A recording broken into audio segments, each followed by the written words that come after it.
ডিগবৈত আৰক্ষীৰ ড্ৰাগছ বিৰোধী অভিযানত বৃহৎ পৰিমাণৰ ড্ৰাগছ জব্দ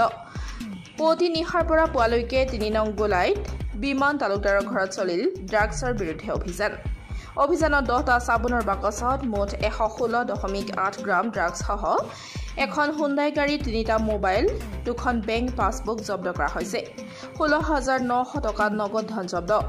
বিমান তালুকদাৰ আৰু তেওঁৰ পত্নী গীতিমণি তালুকদাৰক আৰক্ষীয়ে গ্ৰেপ্তাৰ কৰে উল্লেখ্য যে বিমান তালুকদাৰ যোৱা এমাহৰ পূৰ্বে ড্ৰাগছৰ গোচৰত জেলৰ পৰা ওলাই আহিছিল ডিগবৈৰ পৰা নিতুমণি শইকীয়াৰ ৰিপৰ্ট পাব্লিক টিভি অসম